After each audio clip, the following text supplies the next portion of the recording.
Hello everyone, this is Ruth from Ruth's Quilting Studio, and today I am binding quilts on my, I'm using my Viking, Husqvarna Viking machine, and I've got a binder that's made especially for this. It fits this machine, it also will fit my Pfaff. The only thing I had to have different for this machine and the Pfaff is the foot. The foot it's not interchangeable, but the binding apparatus itself is interchangeable as long as you've got the plate. Now, I think the newer machines come with a plate that you can attach it to, but my old Pfaff didn't, so I had to buy a plate for that also. But anyway, I'm binding this quilt. This is a student quilt. One of my students made this, and she did a really pretty job. Here is the front. I mean, I can't really hold it up to show you a whole lot of the front. But anyway, I get through, I'll show it to you. Anyway, I always bind with the face down because the lip of the binding leftover is a little wider on what's on the top than it is the bottom. So I just think it looks nicer if you bind with the top down and the bottom up. And this quilt I have backed with muslin. So I'm going to finish this up and show you how I've bounded it. It feeds through up here on these things, and that kind of guides it to put it through. It goes through flat.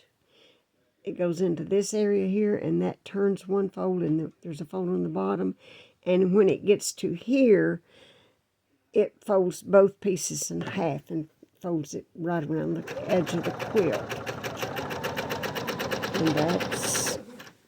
Now I'm going to put a mitered corner on this quilt. I used to do rounded corners, and for that reason I always had to use a bias binding.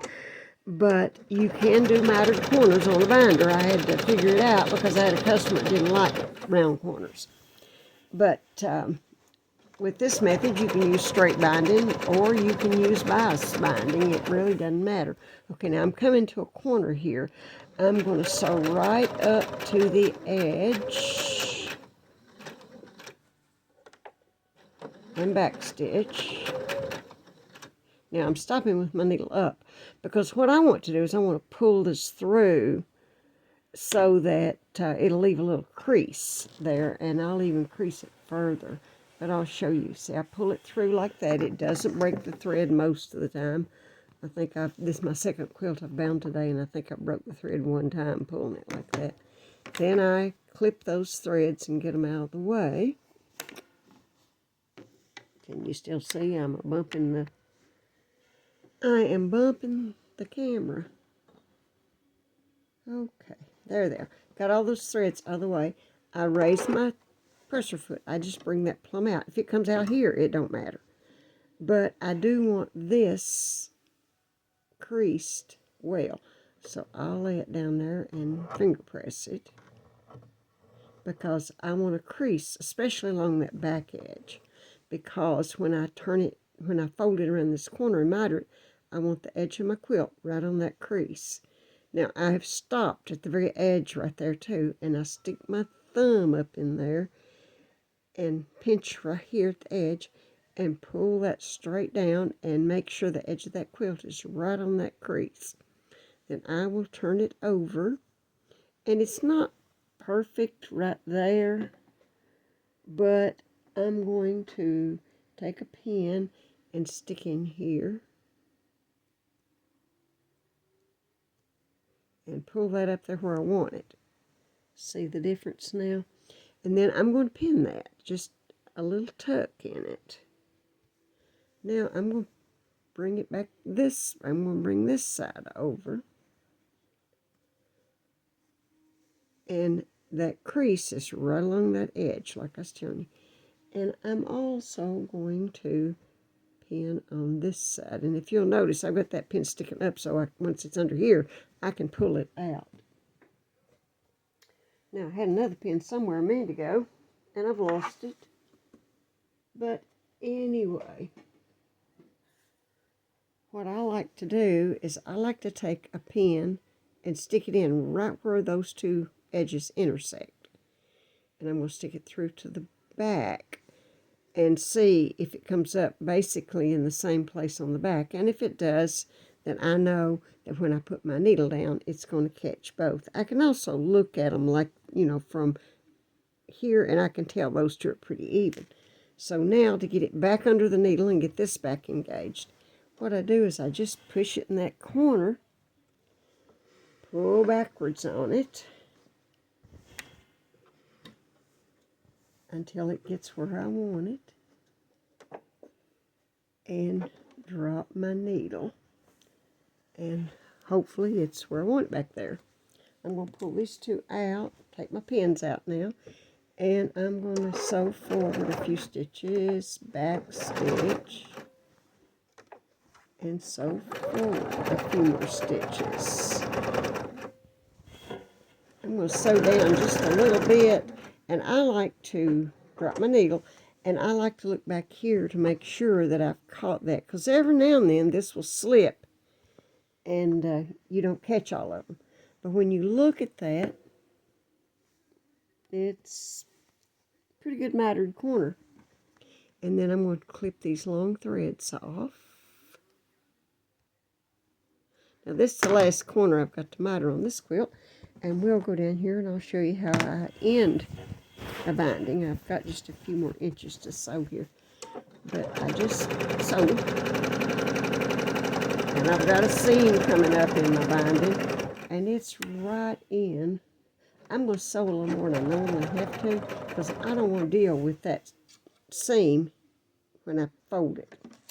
So what I do is I pull that out there and I cut it off like that, get rid of that, and I will fold the end of this over and crease it. Like, just fold it over there and crease it. Now I'm going to take my scissors and trim those edges that I've turned under into a angle, and that's what you've got, and then you turn it under right where those angled cuts meet the top, and continue sewing. And when it gets down here, I want to make sure it goes under that lip, because I want it to go in and I want it to fold over. Now, see, there's my seam, and I'm sewing a little more than a little further than I needed to, because, and it usually, it stays. I've just now sewed over the folded part, and I'm back stitches, and that's got it done. I'm going to, and see, there's my edge that I just finished. Now I do, when I sew a binding together, I miter the corners. Let me see if I got a piece here I can show you. This might show up. Yeah, here's a piece. See, let me get down here on it. This is made out of, here's a piece. Okay, when I miter these corners like this, that's the right side, that's the wrong side, I lay two pieces at an angle like that. It's at right angles to each other, and I sew me a seam from the inner corner to this corner, and then I trim 1/4 inch there and press it open. And the reason for that is when you've got this folded and going through your binder, part of it will go through, this part will go through before this part does, and it just lessens the bulk that you're having to bind through. Goes through the binder much easier, because all those thicknesses at one time are really not easy to get through the binder. Okay, now I've kind of watched this as I went around. It's a good binding. Looks pretty good. I've got a few strings, ravelings and things I'll have to trim out. But that's what it looks like. And of course there's some basting I'll have to take out.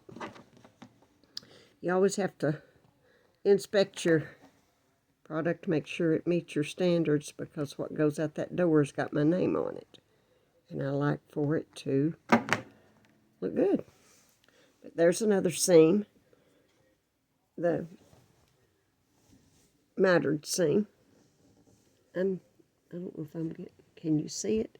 It is right there.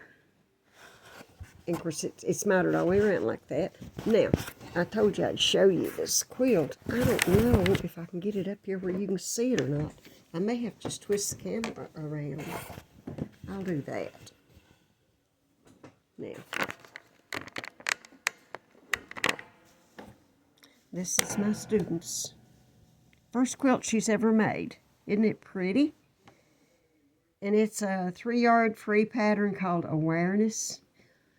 And you can get the pattern at Fabric Cafe, plus they have a lot of other patterns that sell. But I thought since I was teaching, these patterns are simple, easy to use, and it was a free pattern from a student, so I thought I would let them use that. And I'm making one like it to donate to the cancer center in the next town over from where I live. Okay, if you have any questions, just put it in the comments, and we will talk to you later. Thanks for watching.